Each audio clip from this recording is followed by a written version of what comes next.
I pull the rifle's trigger, an action that sends its striker pin into the round's primer, igniting the powder and creating a violent release of energy that pushes a bullet 22 inches down the barrel at 1,772 miles an hour. The herd collectively flinches as pressure releases from the gun, interrupting the Arctic silence. They all freeze and survey in different directions. The old bull is non-reactive. Did you hit him? I don't know, I say. I don't know. I forcefully pull back the bolt, ejecting the spent cartridge. I think you did. Shoot again. Shoot again, Donnie says. Once that first bullet connects, a hunter is all in. There's no waiting to see if the shot was deadly. Just send more bullets, because each second is another sliver of time the animal might suffer. I firmly push the bolt back into position. This cycles another round into the chamber. Then I'm again searching the crosshairs for the bull's front shoulder. I fix on the target, exhale, and pull the trigger, restarting the ballistic process. The rifle's boom is immediately followed by a sharp thwop. I pull my eye from the scope. The second shot causes all but one of the herd to sprint for higher ground. They are just like humans in a similarly dangerous situation. The first boom incites quizzical, nervous looks. The second sends us running. The old bull remains. Then he falls out of sight. I pull the scope to my eye, but I can't see him. Oh God, what have I done? I think as I stand and march toward him. I first see one of his legs spastically kicking. I start running, rifle in hand. Whoa, whoa, says Donnie, trailing behind me. Slow down. He's dead. That movement is natural. The phenomenon applies to recently expired humans too, and is caused by the nervous system spilling stored energy. His antlers and clove brown and white body come into full view. He's lying on his side on the mossy green tundra like a sleeping horse. I stop about 10 feet from him. William and I will go back and get our gear, says Donnie. Blood is falling a drop per second from the caribou's neck. It leaves a thin red stream through his heavy white mane, which is quaking in the cool Arctic breeze. I'd think he was resting were it not for that tiniest bit of evidence. His thick body holds stories. The big scar on his back leg, hooves worn from hundreds of thousands of miles of roaming this landscape, teeth masticated into flat dishes from so many days of eating plants. His antlers spike and swoop and shovel and turn and thrust their way from his head. What kind of fights have they seen? His coat is thick and dense. What kind of storms has it weathered? I sit next to him, place my hand on his head, and look out across the tundra. The land falls away, ramps up to the fort, then lumbers 100-some-odd miles down into a wide shale canyons and piney open valleys to the Chukchi Sea. His herd is now grazing the hill from which they came. Conflicting emotions of sadness and elation rise within me. My body is heavy yet pulsing with energy. It is a feeling of intense closeness to and gratitude for this animal and the place from which he came. Almost like love.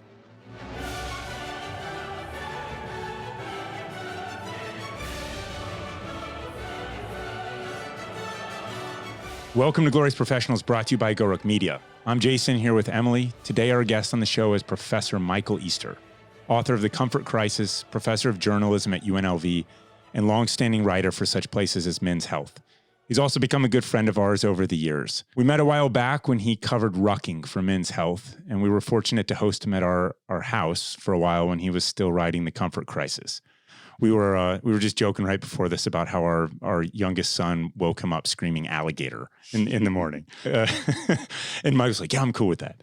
So Comfort Crisis is about our need as humans to seek out hard things to do. In doing that, he cites just about every health expert you've ever heard of to agree with this idea. Do hard things, be uncomfortable. And the through line to the book, which I tore through in a weekend, is a long hunt he went on in Alaska, which I'm sure we'll get into later in the show. This feeling almost like love, as he describes it, and what it meant to him and still means to him. Michael, welcome. Thanks for having me. I haven't heard my any part of my book be read out loud yet. It's interesting. It's cool to hear it. Oh, wow. Yeah, I mean, I tore through your book in a weekend with my chaotic kids all around. I really, really enjoyed it. And that passage spoke a lot to me because, you know, to varying degrees, many of us have been in that kind of a situation. And so I do want to get to that. But I want to start with a little bit more about you and how you grew up, which you detail in some regards in the book, because I think it's important for people to know the narrator. So tell us a little bit about mom and that journey. Yeah, sure. I know you love the piece I wrote about my mom. So I grew up single parent, or she was a single parent. I was an only child. My mom and my father were married for maybe 3 or 4 years, and they both had addiction issues. And it's kind of funny because my dad ended up going to rehab to get clean. And while he was in rehab, my mom ended up getting sober because they had given her this book that he was going to read in rehab to be like, here, understand what he's going through. And she read it and she's like, oh, no, this is me too.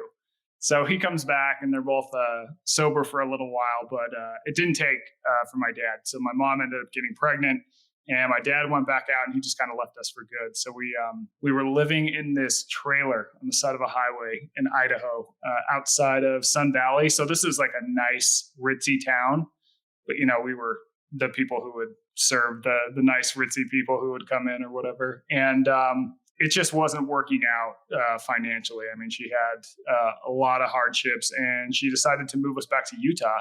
And when she moved us back to Utah, that's where my family's originally from. Her parents wanted her to definitely play it as safe as possible because she has this baby. And they wanted her to take a job at the IRS. Now, there's nothing wrong with that job, but she's wired in a very, I would say, different, adventurous ways. She's very intelligent. In the 60s, she lived in Hawaii and at one point was actually tailed by the FBI because she was dating a guy who led this resistance movement against the war. So she's kind of wired like that, And she decided that she was going to start her own business in women's clothes. And, you look at the data and single moms, it's so hard. It's such a hard gig. I mean, I think that 50% of them live in poverty. There's it might be 50% live in what's considered extreme poverty, which is like $200 a week that they live on. And she just worked really hard, man. And by the time I was 8 years old, she had moved us to a house in sort of the nicer part of town. And when you're growing up with that, it seems sort of normal that you have this mom who's like, she works, but she was as there for me as possible. But then when you get older, you can kind of look back and be like, holy shit, like that lady did some amazing things, like there were so many odds stacked against her in a lot of different ways, but I never really saw her having to really fight that hard to do it. Just, I know she had to, but she just didn't show that side of it to me, What stands out? Sort of an experience that would represent mom at that stage. I'll give a sampling because I think it's kind of hard to really encapsulate her with one thing. So she had me when she was a little bit older. She was 37. So when she turned 50 years old, I was 13. She rode her bike across Spain to celebrate her 50th birthday. So I don't know, what do most people do for their 50th? They take a cruise, right? And they just see if they can eat 50 pounds of shrimp a day or something. And she's like, okay, I'm going to ride my bike across Spain. So that was pretty cool. Another time, and this kind of hits on two things. We didn't ever have super nice cars or anything like that. She would spend the extra money that we had on traveling. So when I was maybe 9 years old, she took us to Thailand for 3 or 4 weeks. And this is we're living in Utah. People go to southern Utah for vacations and, we're going to Thailand. It's people looked at us like, you guys are insane, and I don't know, maybe we were, but it was insane in all the good ways. But one time when we were traveling in China, this dude, some guy, we were in line for something. This man butted her and she was like, tap, tap, excuse me, you just butted us. And he just kind of looked back at her and, I assume saw that she was a woman and was like, whatever. She straight up shoved that man out of line and took the spot. But she's also, she's definitely a fighter. That's for sure. She's one of those where if she disagrees with you, you're going to know it, which is both good and bad, right? It's like that wiring. I think that wiring got her to where she is though. So I don't know if that answers your question. Yeah. So what were the sort of, because I had a support structure around my mom. My mom and dad got divorced when I was 1 or 2. And then, we moved to Gainesville. My mom played tennis down there, but it was just me and my mom. Yeah. Right. And it's a different way to grow up. Mm-hmm. You know, I mean, what do you think the characteristics, like what did that bring out in you? That's interesting. So part of her job, she would have to travel for a third of the year. So she would cover the Rocky Mountain West. She would go, essentially she was a middleman between women's clothing lines and the stores. So the stores would work with her to buy the clothes and then she'd get a commission. And she covered the Rocky Mountain West, huge territory. So when she would be gone, I would have nannies, but like I didn't ever have a nanny that lasted for more than like a year and a half or 2 years. You ran them off, did you? Yeah, more or less, something like that. But for me, having this, this solid mom who's just a total badass there for 2/3 of the time, who I could learn from, who would like really push me into books and into interesting ideas.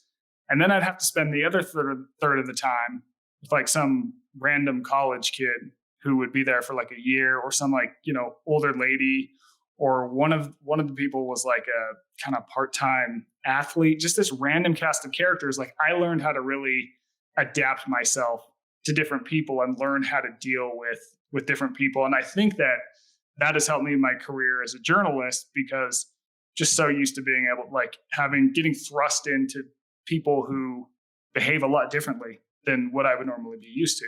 There was like no real normal with the nannies. They were all a little bit quirky in their own way. So I had to adapt, and to be able to thrive in that. And you also learn, like, part of journalism is getting people to say things that they otherwise maybe wouldn't say to you. So part of that, I mean, you know all about that, Emily. Yeah. Part of it was thinking, when I'm in high school, it's like, how do I phrase this so I can stay out an extra hour past midnight? How do I try and hide that I've been out drinking when I shouldn't have when I'm in high school, that type of thing, trying to figure out those sort of angles. So what type of sports or physical activity, because that's a big part of this story, is your kind of journey in taking that on and what you're willing to subject yourself to that was uncomfortable. Yeah. And so what was your background in that regard? I played a couple high school sports, but we were never that good. I played tennis, but it was literally one of those, like, if you show up and play, you're on the team, I played basketball, but again, never really great. The only thing that I was good at is that I was usually faster than people. And I'm normally a very relaxed person and I don't get angry, but when I get in a sports situation, I mean, I would foul out of every single basketball game. So just by sheer aggression, I was halfway decent. Like I would be halfway decent at sports because of my fitness level, the ability to sort of endure longer and maybe run faster. Zero skills. Yeah. But if it's like a soccer ball down a field and it's like me versus the guy on the left, I'm probably going to beat him down there and score a goal just because whatever, just by happenstance, So your mom took a bike ride across Spain. So she obviously had some sort of endurance or desire for that. Or was it, did you guys do anything together on that front? We would hike, but I also think what was interesting about her bike ride across Spain is that she's not Jason, your mom, you've told me, jogging in the airport, getting ready for a marathon. My mom, not a chance in hell. She would never do anything like that. So the bike ride was sort of like, she wanted to experience Spain, I think, as closely as she could, and sort of embed herself with the culture and the people in a way that was a little bit off the beaten path. And I think for her, biking was a way to do it. And then she sort of had to catch up and start doing a lot of training for that. But it's not like she was biking before that at all. So what were you most passionate about?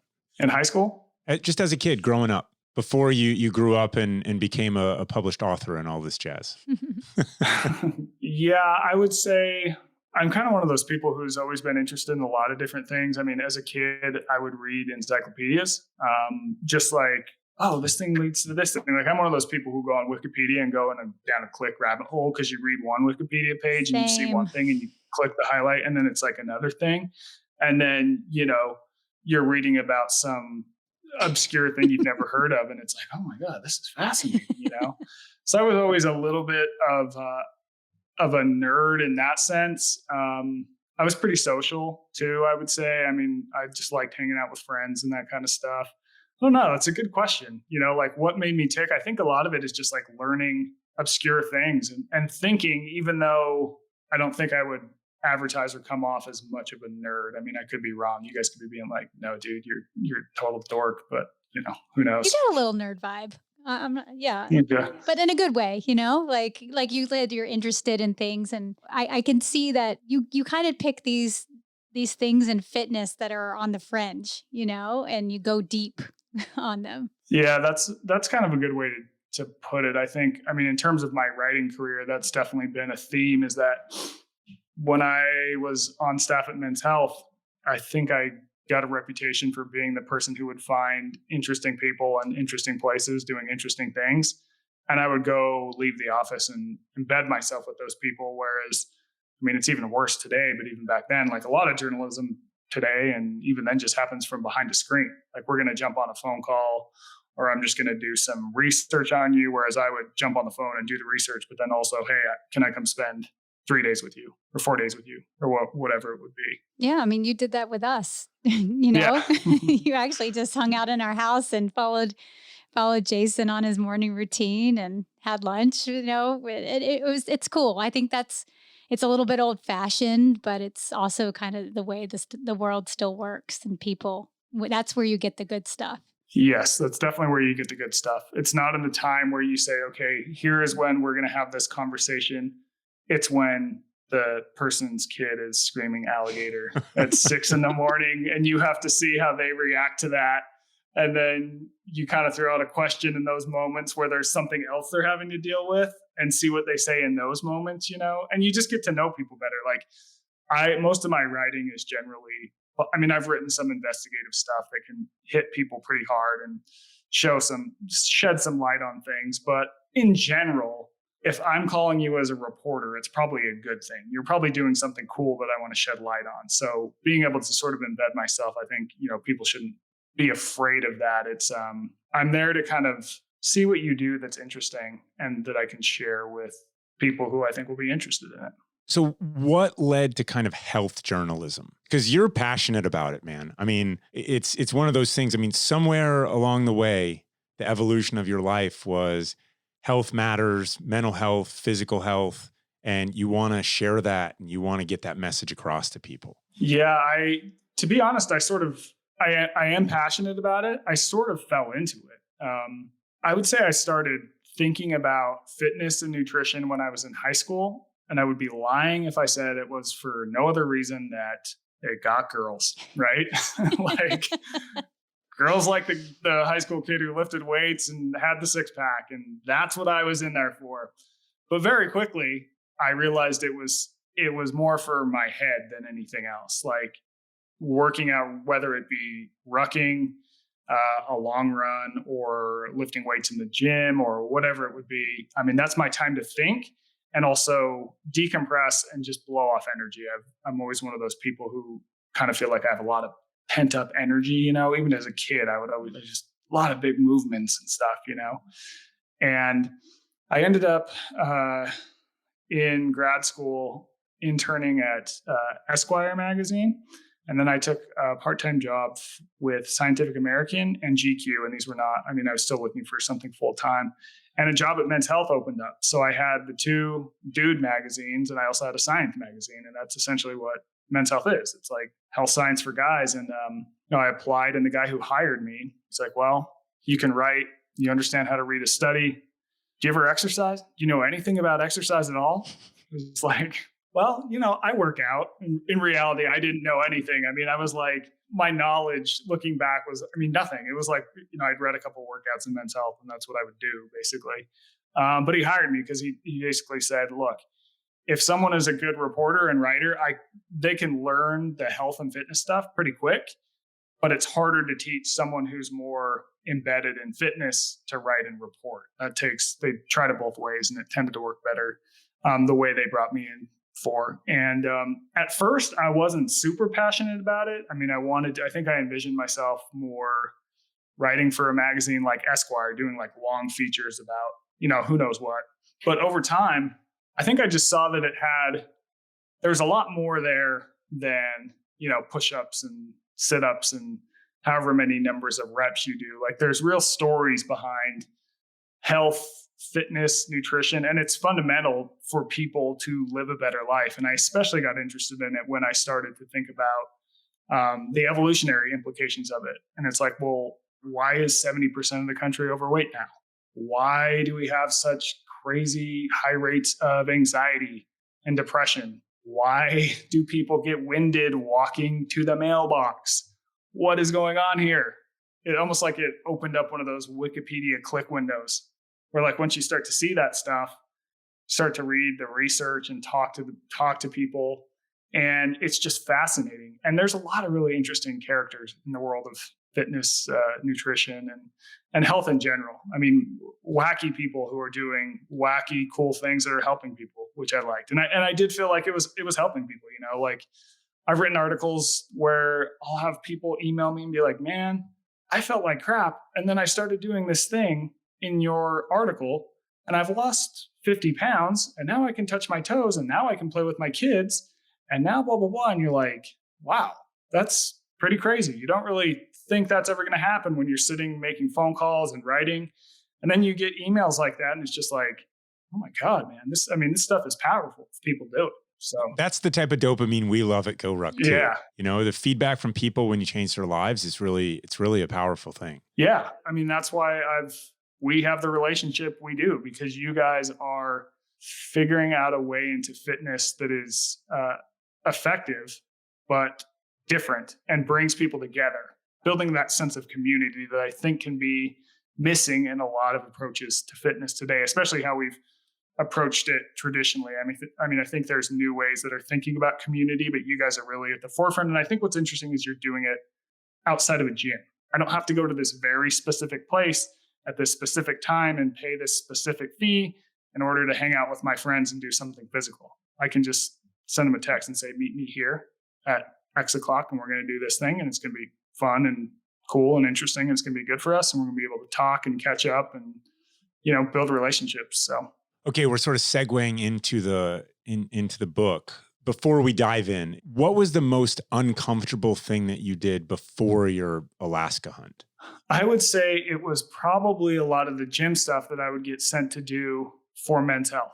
So for example, I trained at places like Jim Jones. I would spend like a week there, and it's, kind of considered one of the most hardcore gyms or whatever. They got famous for training the guys in the movie 300. And I mean, the workouts are they're terrible. They are terrible, Yeah. Said with a smile. Like really right? long or just intense? Like how?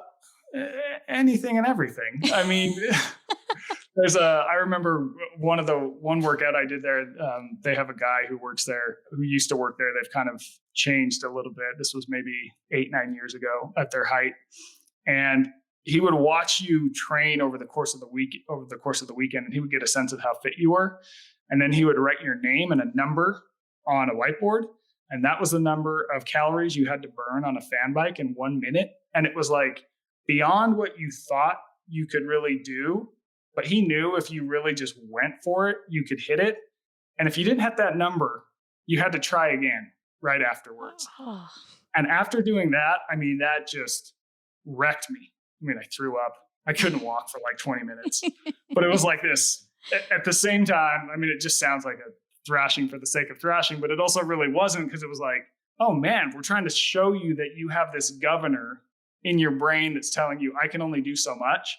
Well, I'm going to put you in a position where you're going to have to do more than that. And look, you did it. And now what else could you do? So I would say a lot of stories like that. But I was expecting you to say quitting drinking. Oh, well, yeah, I thought you were talking more of the fitness stuff. But this is an open-ended thing. Don't start getting into the practice of keeping secrets from us. Or yeah, it's outside of a fitness context, Jason.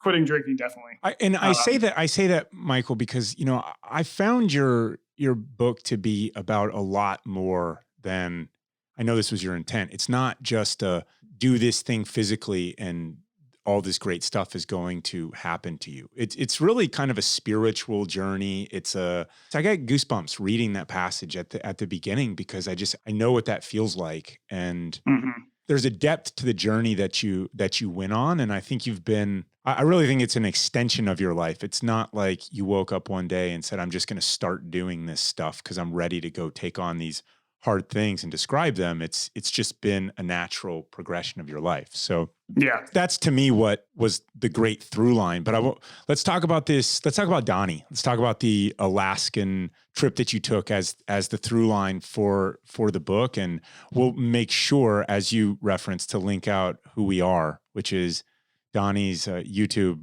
video. Yeah. I mean, that thing is great. So what was the time like with him up there, and how spiritual was the trip? And then, we'll build off of that. Yeah, he's amazing. I'll circle back.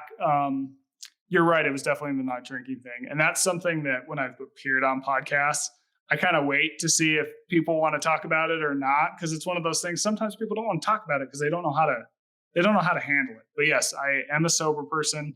I definitely picked up the genes that my father and mother both have. I'm the type of person, I mean, this is not, I'm going to try sober January. And I just decided to keep doing sober January. I mean, I'm the type of person that my favorite drink of all time is the next one. And once I have one, it's just off to the races from there. And I got sober about 7 years ago now. But it was one of those things that was totally going to kill me. The last time I was drunk, I remember waking up in the morning and having this very clear, I mean, I tried to stop drinking 1,000 times before, but having this very clear vision of like, whether you're going to die at 35, 55, 75, doesn't matter. You're going to die early. And along the way, your life is going to be much less than it ever could have been. Like, this is going to affect every facet of your life. And for whatever reason, in that morning, it was one of those, like, just experienced one of those moments of clarity. And I started to do work to get sober, and it's, knock on wood, it's taken ever since. But I would say that sort of, yes, that was uncomfortable, because part of what leads a person like me to drink in the first place is that I have trouble being sober. Like, I've always had this pent up energy and felt like I didn't quite belong. You give me a sip of alcohol, I'm good to go. Right. So I have like a living problem that I could deal with alcohol, but eventually that stops working.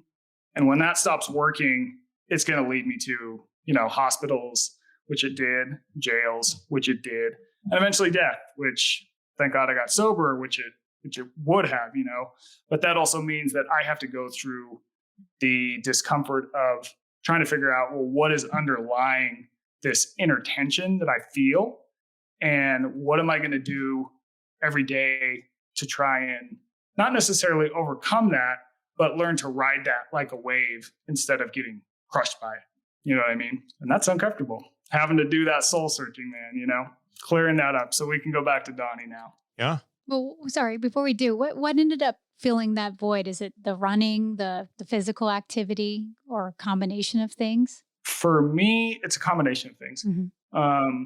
I have had to, I think a lot of it is helping others can fill a lot of that. And part of it too is realizing that I'm not that damn important in the grand scheme of things.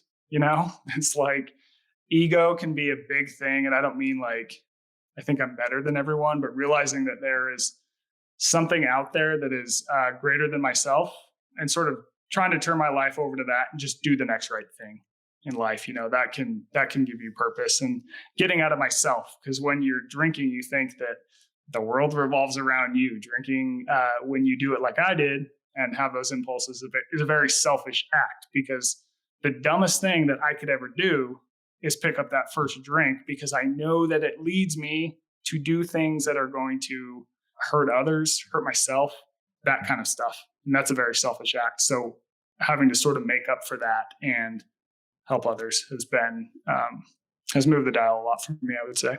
That's great. Okay, back to Donnie. Yeah. Back to Donnie. Donnie is a righteous dude, I will say. What was your initial question about him? What led you up there? And then I just want to get to the spirituality that you kind of experienced up in Alaska. It's the only state I've never been to. And so I'd love to go up Yeah. sometime. But that was kind of the through line. And you described this to me when you were here, which was the challenge for you in this book was there's so much to tell about that trip as the through line. And it was the through line for the entire book. And I thought it was a great one. Yeah. And so just tell people what it was. Yeah. So I first came across Donnie by watching the YouTube video that he made that you mentioned, and the background of that, I can tell the background later if we have time of that video, but it's kind of funny. So it's this beautiful movie that he made on and put up on YouTube, and it's like maybe 7 minutes long, and it talks about how he approaches hunting, which is a very different way than I think people think about hunting. It's a very spiritual act for him. He goes out into these crazy remote places for months at a time, and he bow hunts, and he's almost, I think I describe him in the book as like a mix between David Attenborough, Davy Crockett, and the Dalai Lama. Like he's this weird, he's got like this long gray hair. He used to be a model. He's like this crazy character. And I ended up doing a piece about him for Men's Health. And on this piece, we went up into the backcountry of Nevada, and I spent maybe four nights hunting with him. And I realized that, like I said, I'd put myself in these uncomfortable positions in gyms and things like that, but you're only having one form of discomfort thrown at you inside a gym, this exercise that you have self-selected for, right? You go out into the wild, and not only do you have exercise that you can't really choose what it's going to be like because you got this heavy backpack and like you need to get from point A to point B, but it's also freezing cold. There's also weather. There's also, you didn't bring enough food because food is heavy. There's all these different forms of discomfort that hit you. And that was just in 4 days. And so he ended up, we hit it off. We became good friends, and he invited me up on this trip into the Arctic with him for 33 days. And I just thought, all right, I'm going to do it. I thought maybe there's a bigger idea here. And it was one of those that was definitely outside my level of skill and ability for sure.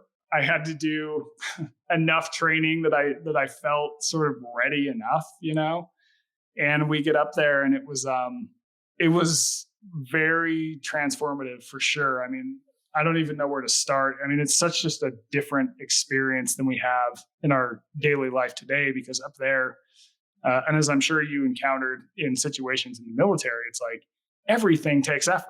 There is nothing you can do that does not involve being uncomfortable or having some form of effort. And I mean everything from like, you need a drink of water. Well, you have to hike down to the river, which by the way is where the grizzlies also drink, and you have to get it. And then you have to walk back up to camp.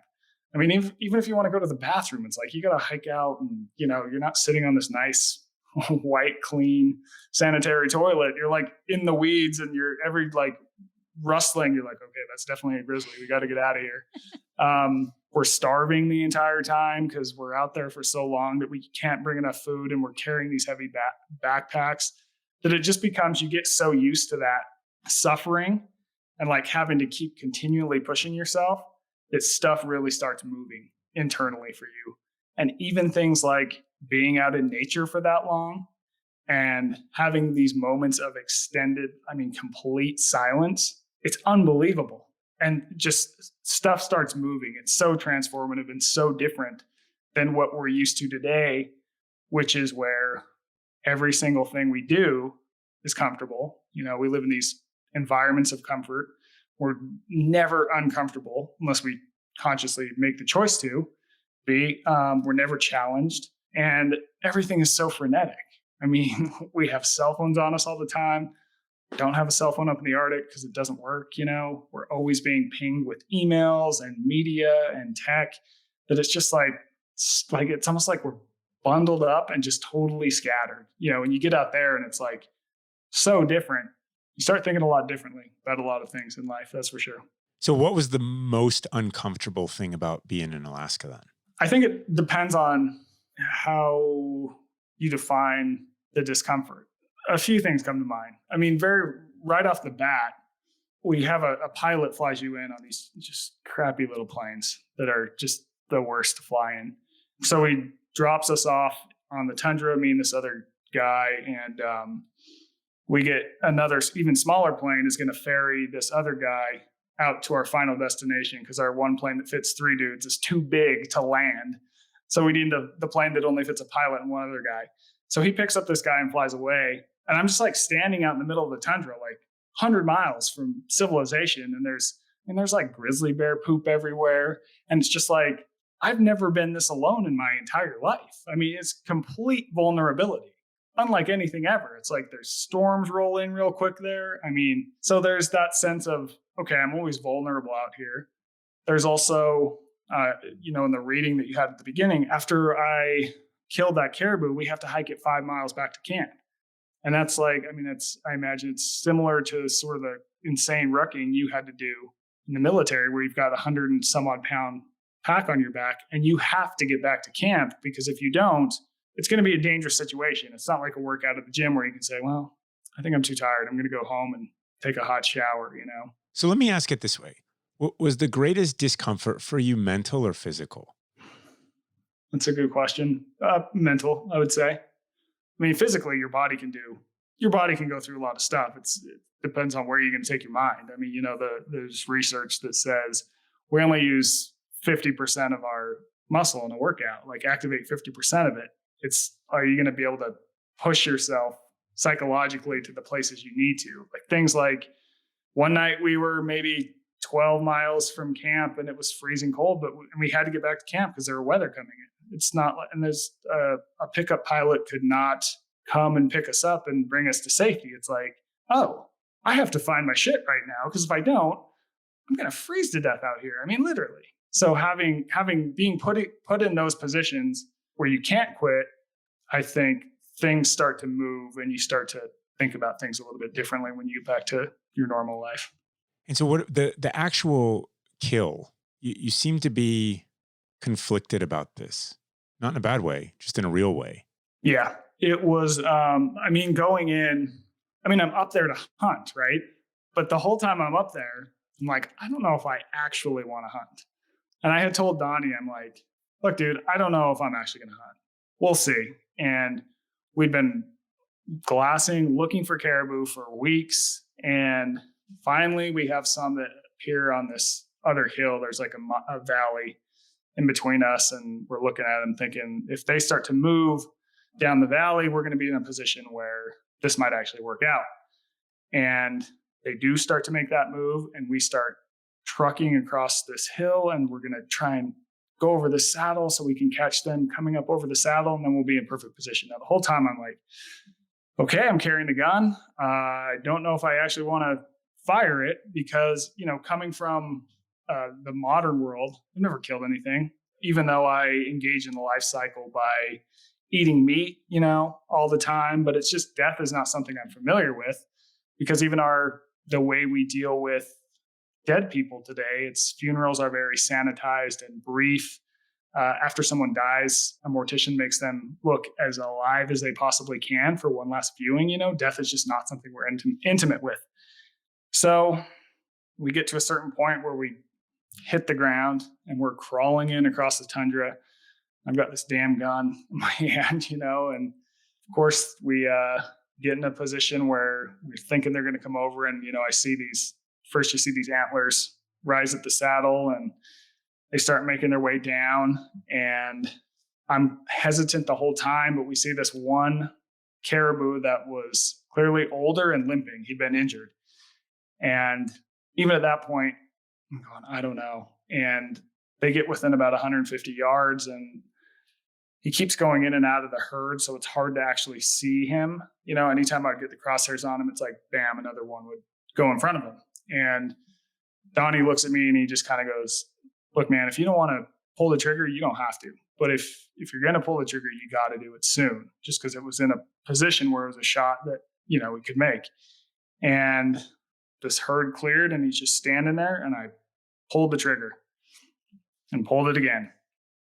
And at that moment, like you said, when you read the part of the piece, it was like, what have I done? Like, it was just this sinking feeling of like, there's no coming back from this.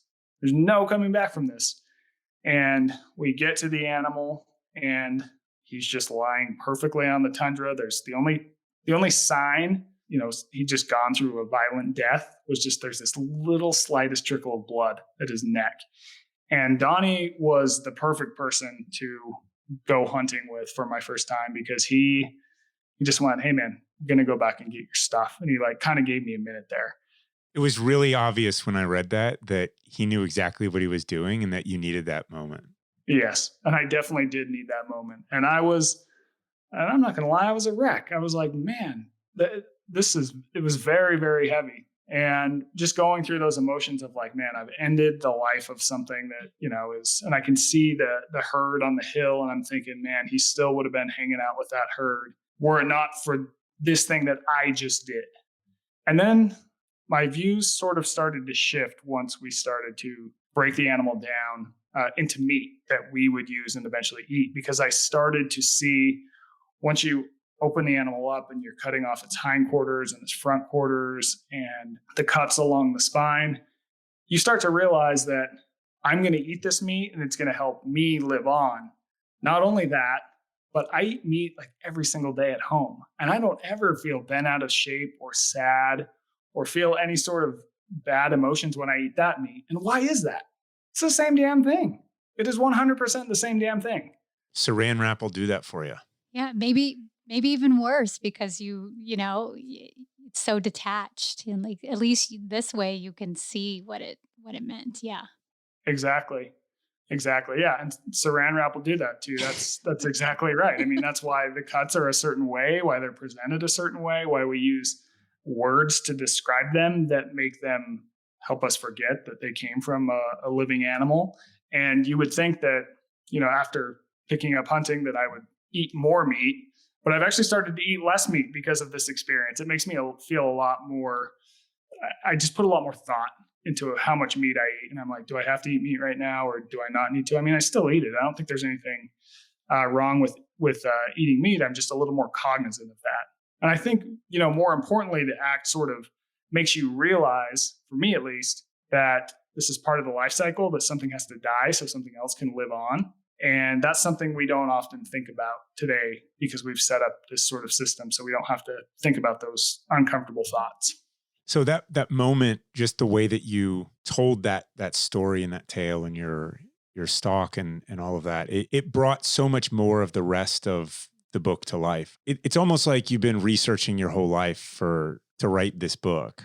I mean, it's like you knew a lot of people, and you couldn't have done all of that in however long it took you if you didn't already know a lot of people along the way. It's just not possible. And it showed in there, and there's a lot to think about. So as we kind of transition to some of those, because we're not going to read every study. We're not going to cite every study in this podcast. It's like, what I'm kind of want to get out is what's the prescription, not like you go to the pharmacy, but yeah. The section titles in the book are Rule 1, make it really hard. Rule 2, don't die. Then there's rediscover boredom, ideally outside for minutes, hours, and days. Feel hunger. Think about your death every day and carry the load. I mean, when you look at those just in sequence, so you take all of this research and you take these experiences that you've had throughout your lifetime, and you very much are seeking knowledge throughout this, and you're subjecting yourself to it, and you're describing your own kind of vulnerabilities, but also what you found, to what we talked about earlier. You uncover some unpleasantries, if you will, or things some industries might rather have you not uncover.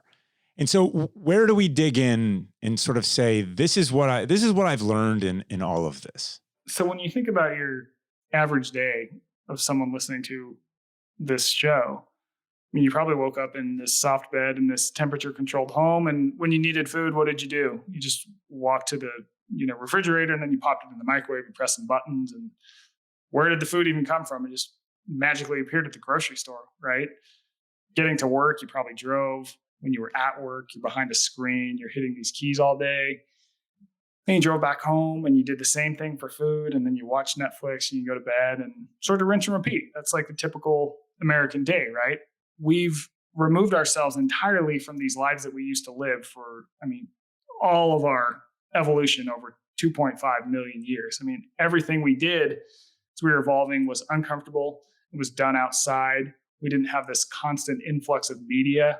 Everything was uncomfortable and challenging. So we developed these drives to always be comfortable, because that used to keep us alive. So this is why hunger is uncomfortable, because in our past environments, there wasn't enough food. So it tells you got to go get some food, dude. This is why we don't like to be bored, because in our past environments, it would tell us you need to do something because you're not being productive enough to survive.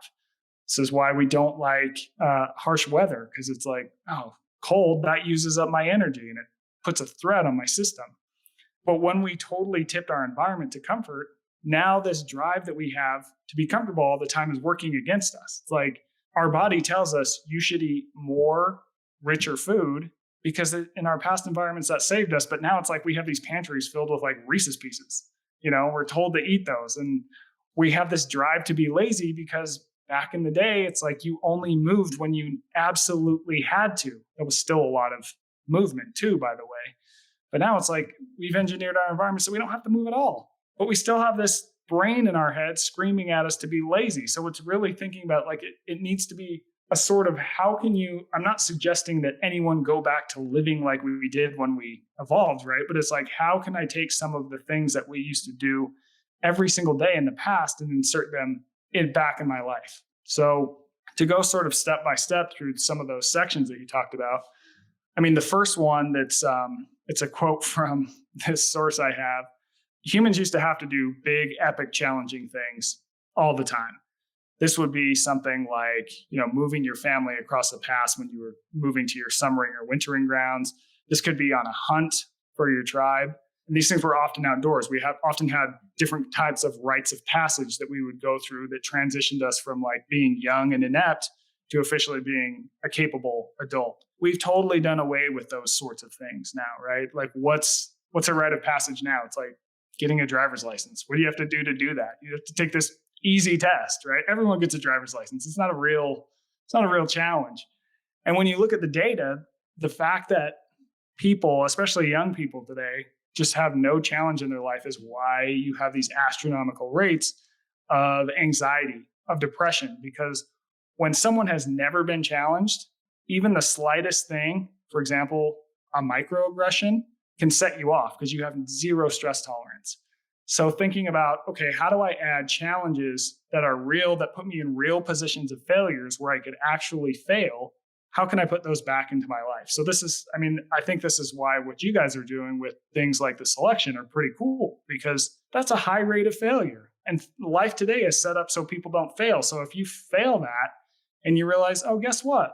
I lived, but I got this far. It's like when you get back into your office and you have to present in front of your boss, well, all of a sudden that's not as stressful as it used to be, because I did this thing that was actually challenging for me physically and psychologically. Yeah, what do they say in Fight Club? Like after Fight Club, the world just seems quieter. Everything's muted. It's a little bit like that. You've exerted yourself. You've learned. You've gotten a little bit smarter about yourself, and then those other microaggressions or stresses, they just get a little bit duller. So, okay, make it really hard and don't die. Because the risk is you want what we want. You want consciousness change. You want people to wake up. Take the other pill, metaphorically, not literally, right? And so you kind of say, what should someone do, right? Most people are not going to go on a 33-day hunt in Alaska. Right, so nor should they. Right. What is someone supposed to do? So there's a guy that I met whose name is Marcus Elliott. Long story short is he's one of the smartest sports scientists in the world. He uses all this big, deep data with NBA players, like 70-something% of NBA players have gone through his system. He's contracted by the league, all this stuff. Okay, so he's this crazy science nerd, Harvard-trained doctor, but he has this method that he uses, and he calls it misogi, and it's based off this ancient Japanese practice where once a year, I'm going to do something that is exceedingly hard for me and only me. So I have a 50% chance of passing this thing, and I'm going to go out and I'm going to try it in one day. And it's going to teach me a lot along the way, because the thing is, and he'll tell you this, it's like he does all the type of scientific measuring and data and AI in the world, but there's so much about being a capable human that just can't be measured by science. Like it just can't, So by putting yourself in the position, like, for example, something that he's done, he does this once a year. He didn't know how to stand up paddleboard. He tried it a couple times, and then he was like, "Okay, I'm going to stand up paddleboard across the Santa Barbara Channel." It's like, 25 miles. It's crazy. And the dude had never done it before, but by putting himself in this position where it's like, I have to just keep going and one more stroke and one more stroke. And there's all these times where I'm like, he's thinking, we're not going to make it. We're not going to make it. We're not going to make it. But then they make it, and you learn a lot about yourself. And it's something you can do in a single day. So another example would be, he did a rim to rim to rim at the Grand Canyon, which is something that could be done in a single day. Now, these are challenges for him. For another person, it could be just a rim to rim. Or it could be, if you're 60 years old and you're deciding, I just want to get out and do something. It could be, I've never run 3 miles before or rucked 3 miles before. Well, screw it. Today I'm going to do 7. I'm going to do 7. And it's going to be terrible. And there's going to be times where I probably want to have a nervous breakdown. And if I decide I want to quit, guess what? The world is exceedingly safe nowadays. I have a Verizon plan with unlimited talking minutes, and I can call my husband and tell him to come pick my ass up, right? But it's getting in these positions where it's like, what is truly challenging? And we always undercut ourselves. We're always going to try and think of something that's like, we're going to be able to do. And you can't do that. You really have to think, what is going to be hard for you? And like finding that thing.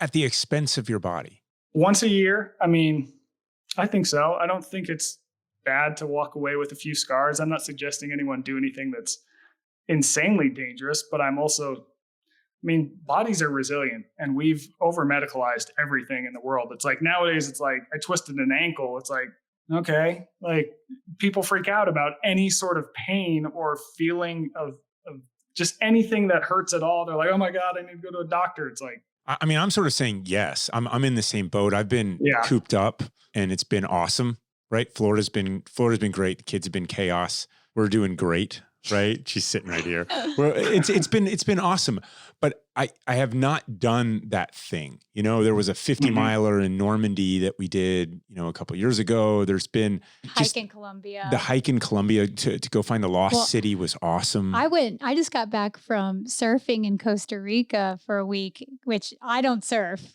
And I just surfed like every day for 7 days. And it was a little out of my comfort zone, but it was great, and I came back and felt like a new person, It's just like you said, it's doing these things that are challenging and a little scary. Yeah. And then realizing that you can do more than you thought you could. So like, what's the unlock though? Cause it's not, something else is happening, and what we describe is this kind of need for community, need to be part of something bigger than yourself. But we also say things like, to be a great teammate, you first have to be a great individual. And so when you look at this word selfish, right, it comes across as, well, I don't want to be selfish. Yet you have to take care of yourself. It is exactly like the oxygen mask in the plane. And so I think what your journey that you're describing here, it involves very much that. But ultimately people have to choose. They have to choose to live this way and to push themselves a little bit further and to find something.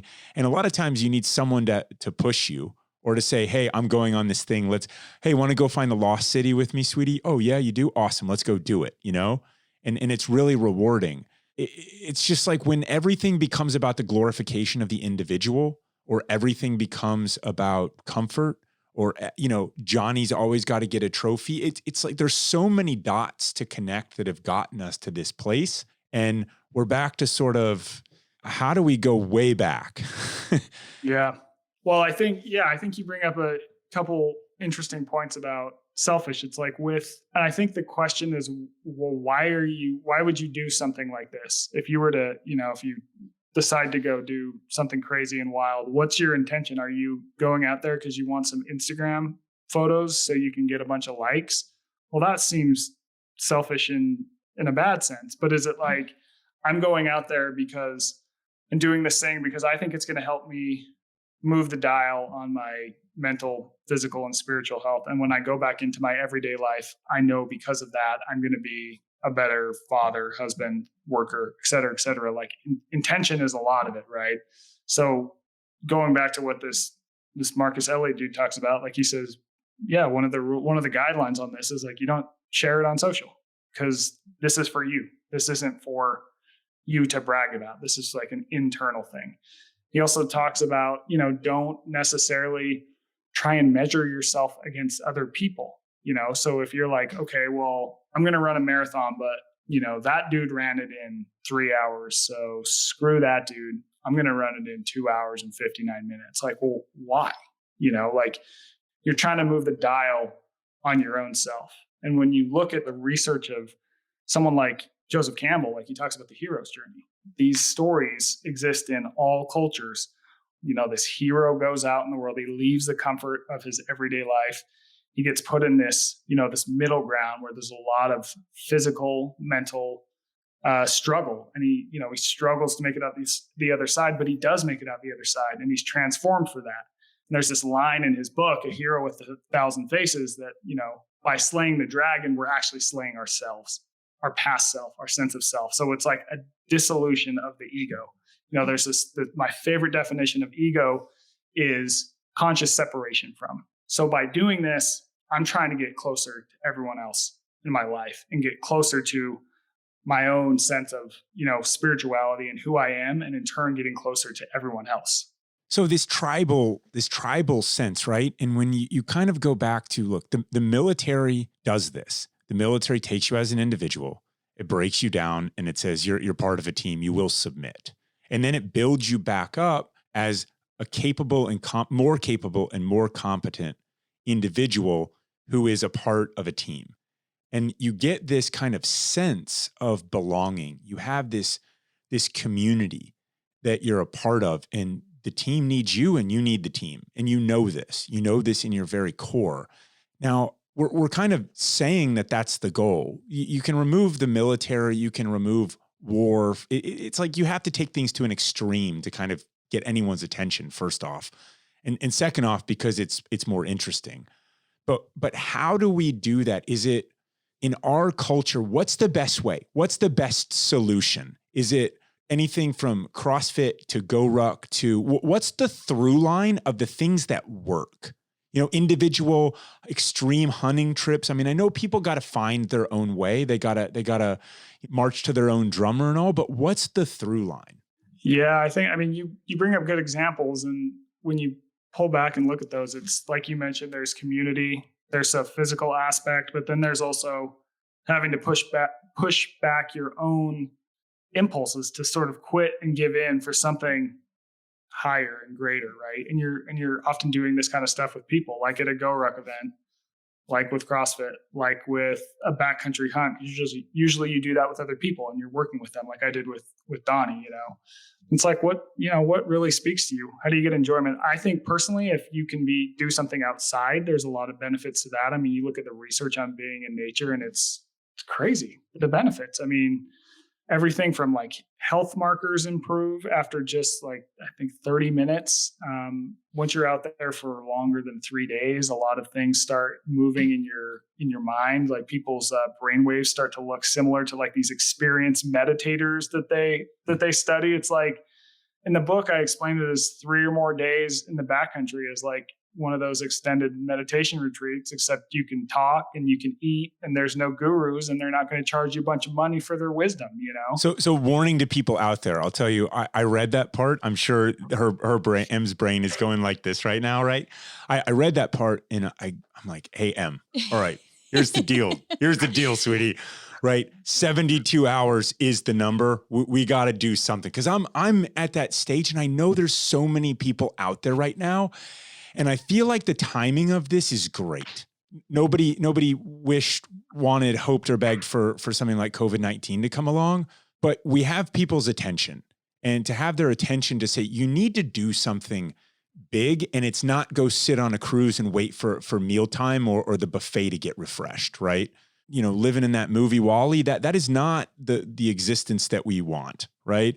Yeah. Find something that's going to awaken your spirit and go get after it. And oh, by the way, sweetie, it's going to be 72 hours. Well, yeah, thanks, Michael. No, I actually love that stuff. And, it's so funny because like what you were saying, it's you're going away, but you're coming back a better part of of society, of community, and then, this idea that it might be uncomfortable in the moment, but it's actually, I think it makes our lives better. You do something that, pushing the limits, and most people will tell you, like, these most memorable times in their lives are when they did this big kind of physical thing together with someone. I mean, it's usually like some sort of sporting event for most people. And then, if people have gone on, I think hikes or, trip where they had to really do something really, I mean, it's like this idea that when everything went smoothly, it wasn't exciting. It wasn't fun. It didn't stretch them. The growth happens in those times in between. And it doesn't have to be this, like you said, it's the silence, it's the boredom, it's those quiet times where a lot of those things happen. But I think the through line is honestly is outdoors. I think you're right. I think that's the underlying thing. And then it's like, well, what are you doing outdoors? And who are you doing it with? How are you doing it? Those are the choose your own adventure types of things. But the more we can get people outdoors, it's going to open up their eyes. And I think for part of the people during this pandemic that for whatever reason, because of health issues or having to be online with their job and school and stuff, we've seen, a large part of the population have to be sequestered, have to be inside a lot. And that has been, I think, a really overall bad thing. And then you've seen this other segment of the population that their eyes have been opened to what the outdoor brings them. And all of a sudden they've said, I didn't even know what was going on outside of the city. And, I met this guy on the plane coming back from my surf trip. And he was like, I'd been like in my little, apartment, I think, in Manhattan, worked for a tech company. And then I just said, enough, I'm going to get out. And he explored all around the state. And now I found him in Costa Rica, and now he's in Belize. I mean, you know what I mean? It's like this kind of stuff. He's like, I woke up. Yeah. You don't have to go to these fancy places to wake up. You can do this like in your hometown, and there's beauty to be found out there. And it's honestly, it's get outside, and the rest kind of will figure itself out.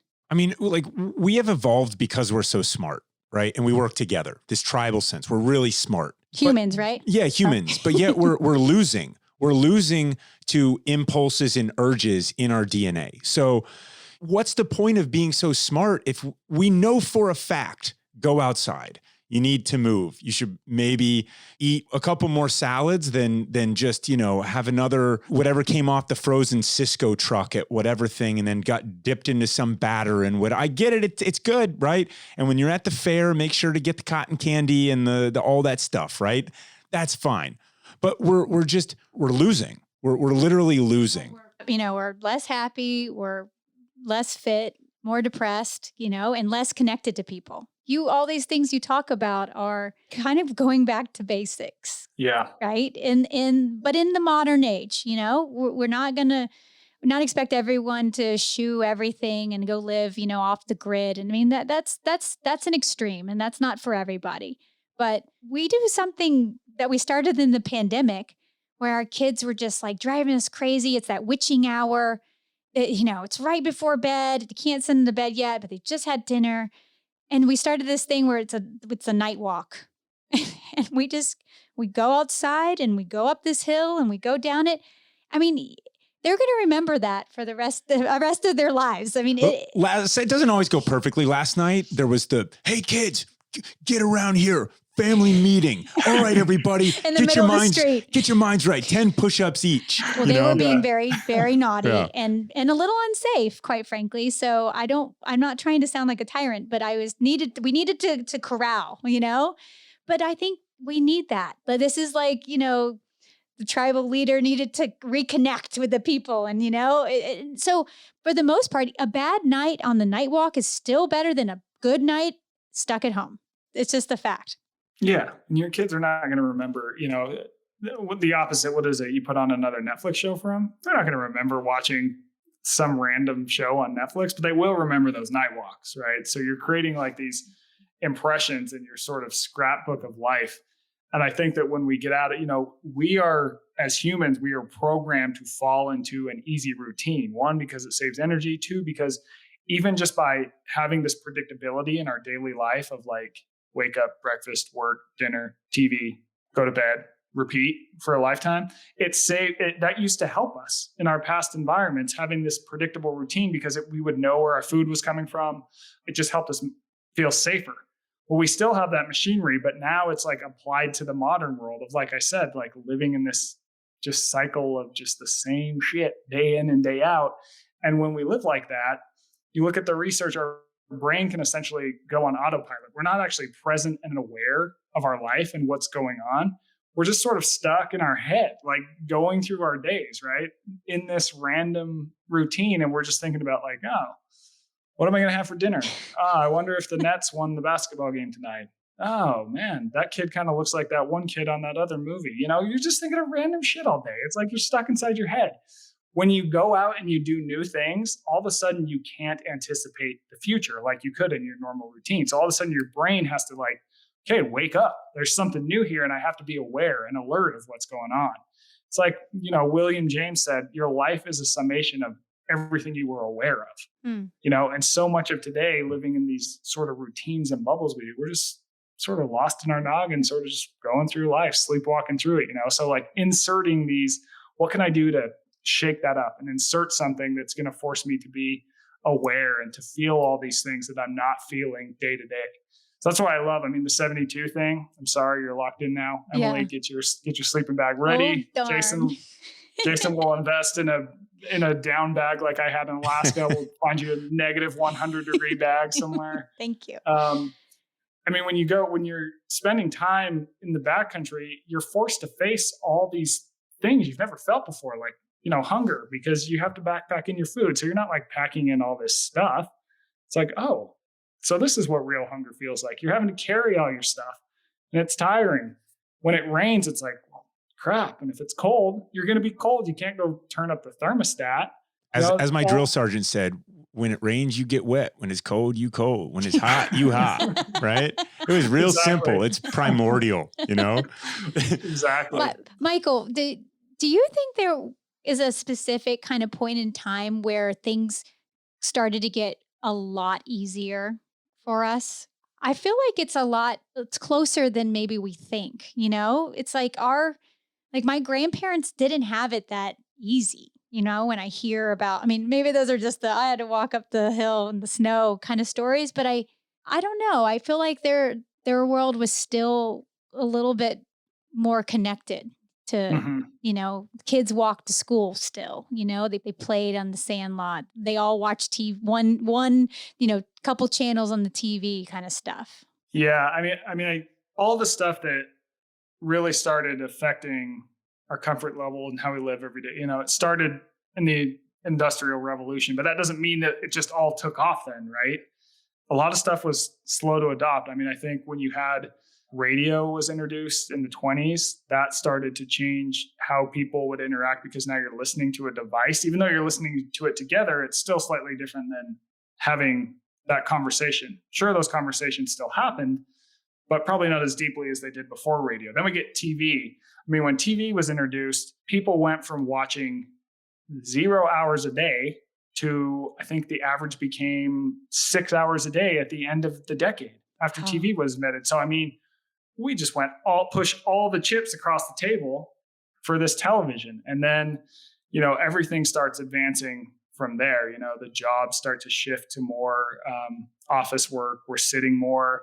The modern food system really starts to rise up and be just well distributed. You get things like ultra processed foods that are easy to eat. Everything just starts to take more effort. And I think a big thing for especially younger generations is the invention of the cell phone. Smartphone in particular. Like when we grew up, if you had a cell phone, great, but it was like crappy Nokia that, like, what are you going to do with it? Text your friends. That's all you do. You text and call and maybe you play some Snake, And now it's like kids live on their cell phone.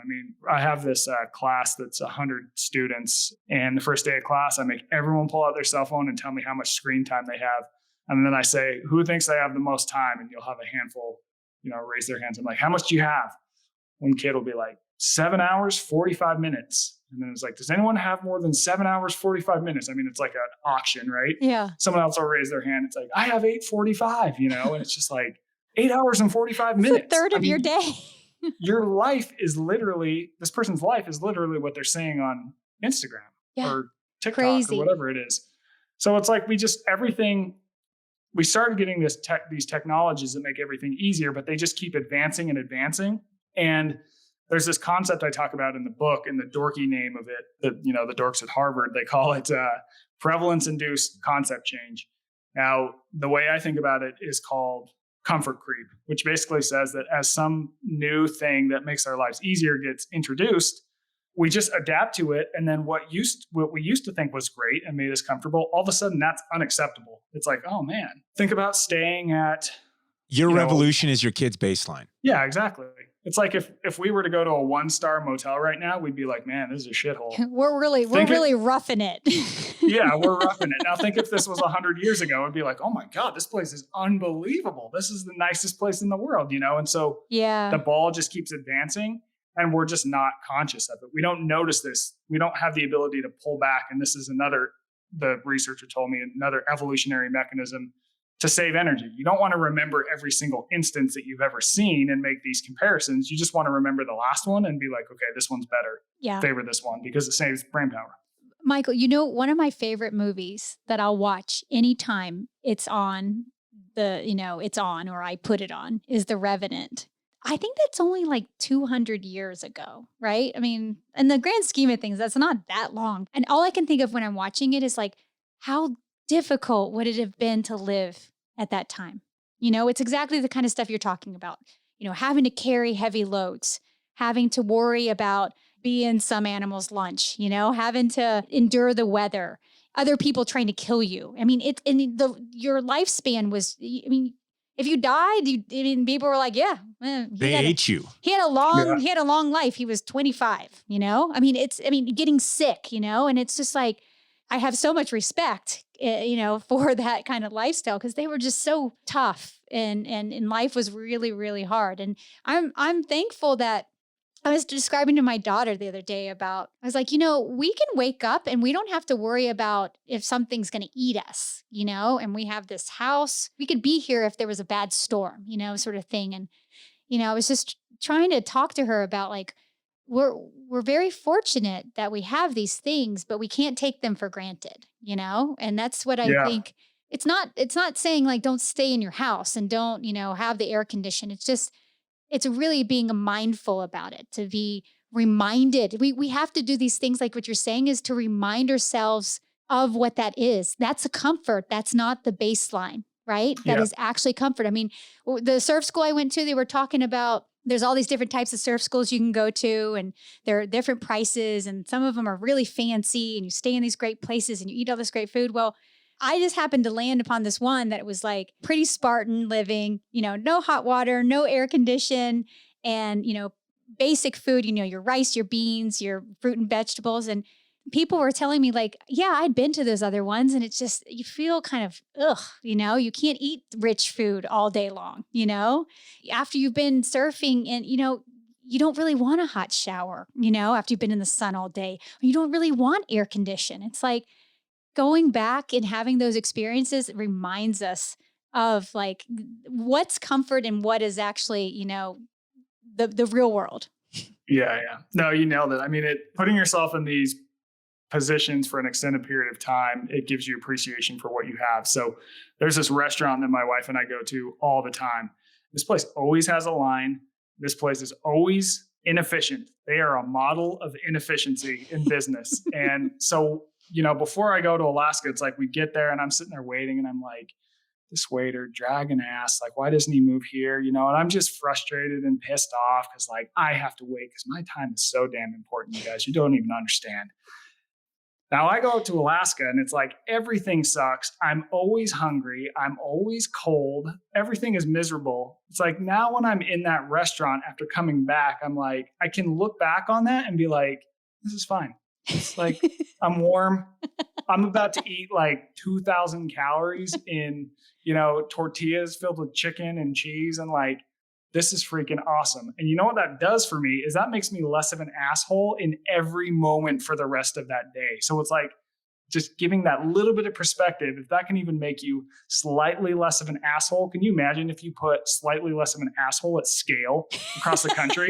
Like, we'd all be so much better for it, right? That's your next book. Yeah.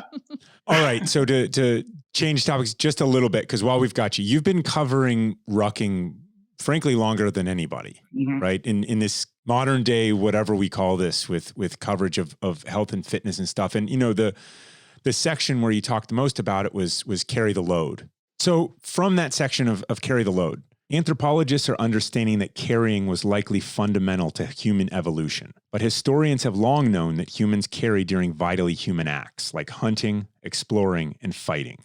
We know that the earliest hunters carried items like spears, clubs, and hopefully meat. Exploratory expeditions, beginning with the Phoenicians in 1550 BC, carried survival resources into the unknown. If successful, they'd haul back precious spices, metals, information, and more. Prehistoric cave art depicts warriors heading into tribal battles with crude shields and spears. Together, these items could weigh 10 to 20 pounds. Thousands of years ago, Greek hoplites, Roman legionaries, and Byzantine infantrymen all marched with around 30 pounds of gear. Fighters in all regiments around the world until the mid-1800s, in fact, carried between 20 and 35 pounds. You then go on to sort of describe how the weight has just gone up and up and up, but that it should be under 50 pounds, right? And, you know, I mean, the practical application for you was well described. You're quartering your caribou and you have to hike it. You have to ruck it down to your base camp. And I mean, it's a simple act, right? I mean, it's basic. You put it on your back and you carry it. Yeah. And I'm sort of getting at, like, we recommend this, you know, I guess the premise of GoRuck is you take this basic way of living, of moving, and you adapt it to your modern life. And what's the case you would make, or why should people do that with all the evidence and all of the statistics? And our people will be fascinated by a lot of the stuff that you cite in the section. How do you summarize that? Well, I think that what we were built to do can inform a lot of what we should do today.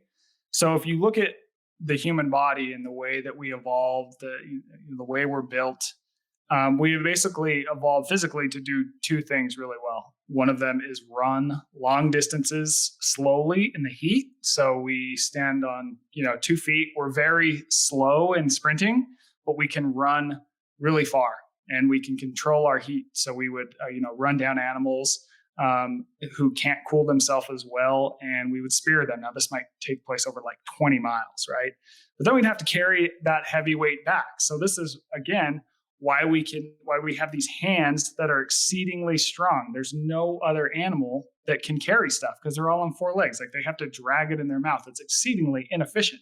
So these are the acts that we're built for: running long distance or walking long distance and carrying stuff. So you combine that today, and I think it can really inform how we should look at health and fitness, because oftentimes, you look at what people do in the gym today and it's like, I'm just going to get as jacked as possible.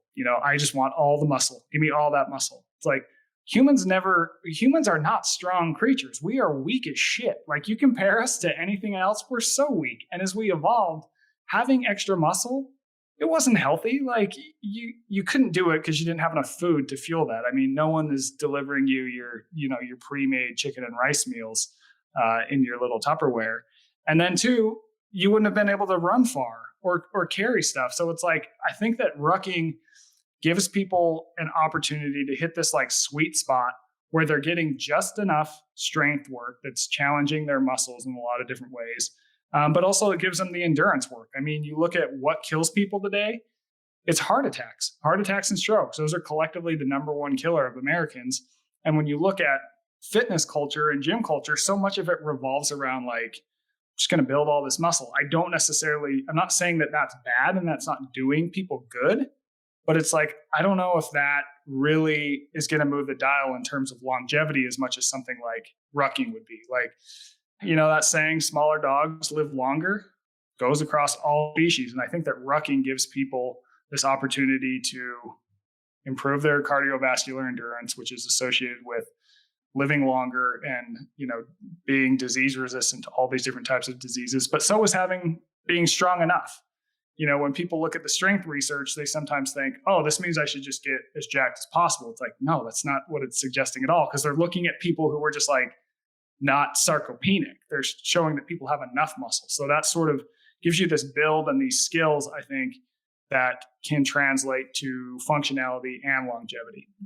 And it's easy to do. It's so easy to do. Like I have I work as a professor, so I have to take these long walks across campus to go teach. And I just keep a 20-pound ruck plate in my GR1. I get to class, I pull out my laptop, plug it in.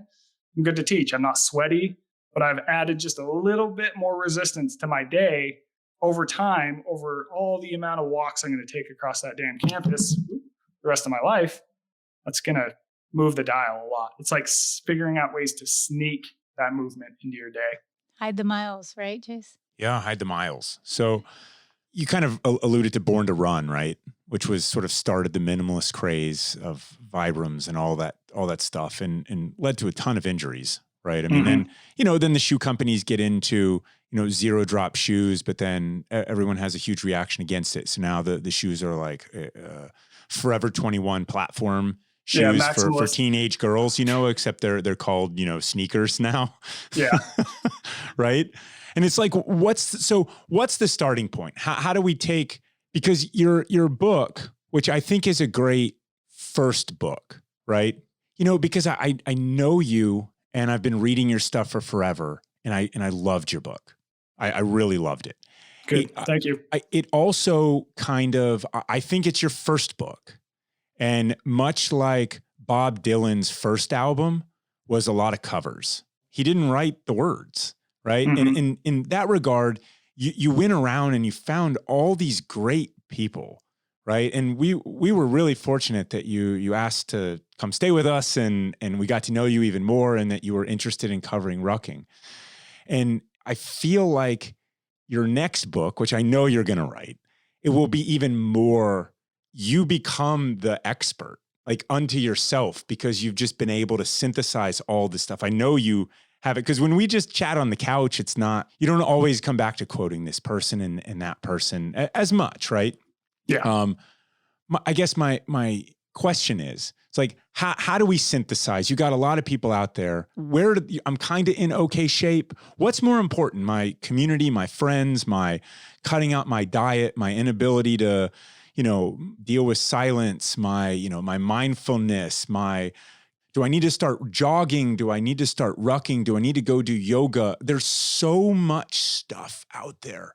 Yeah. Is it just figure out how to go outside more? Is it like, what is the one takeaway that you've got? Like, how does someone start down this path, this way of life that you're getting after here?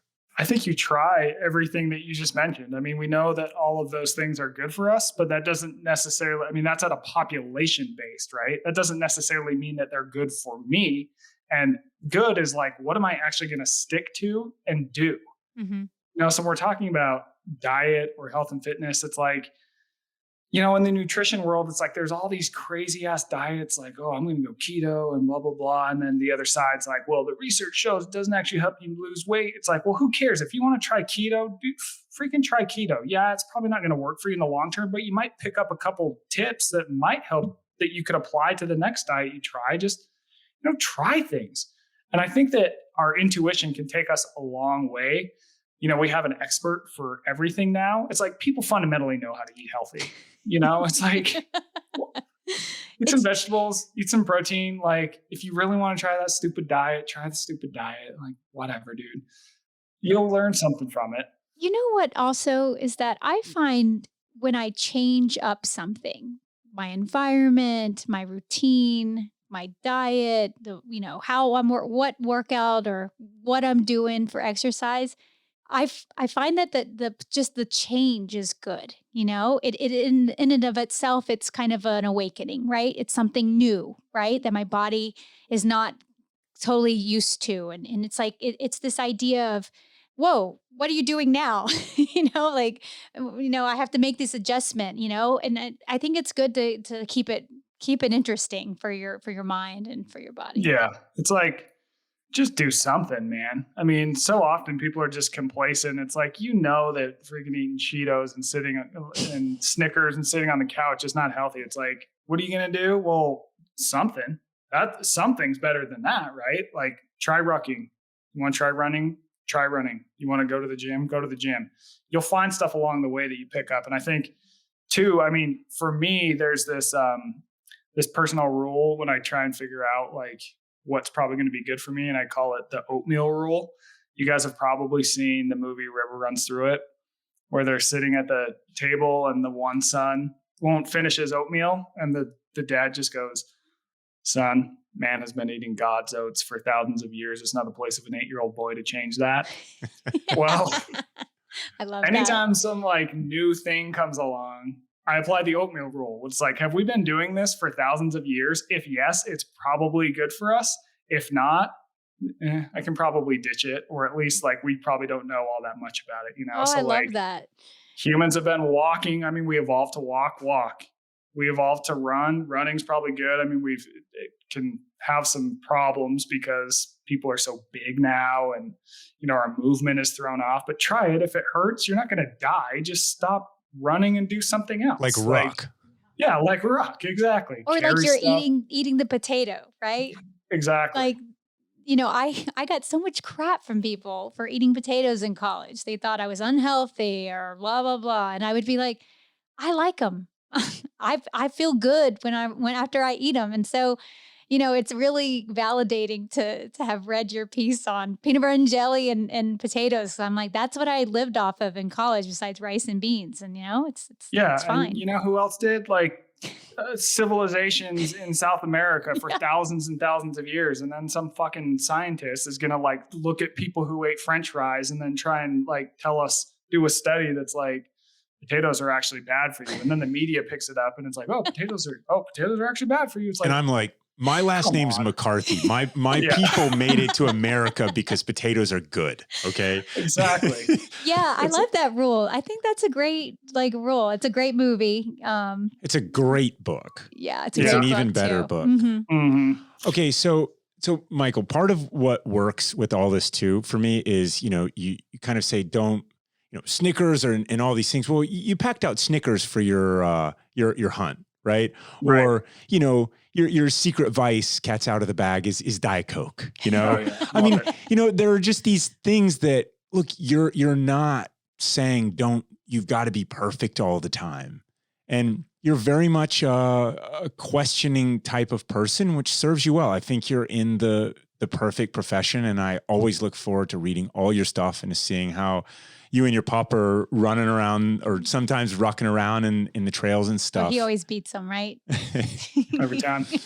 So my last question is what's your advice to people out there? Not in terms of just health and wellness, but just people that are, trying to find out who they want to be or how they choose their profession or how they find their path.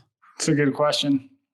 Now you've put me in a position to try and be a guru. I wish I had great advice. I mean, I can only speak for myself that, like I was mentioning before, like I had to try a lot of stuff till I really figured out what works for me. And I feel like life is unpeeling an onion. It's sometimes like I assume everything is great right now, but I might learn something where I'm like, oh man, I never thought about it that way. And my life improves. So sort of for me, accepting that things are always going to change and I'm not going to believe and think the same things in 5 years that I do right now. And that's fine.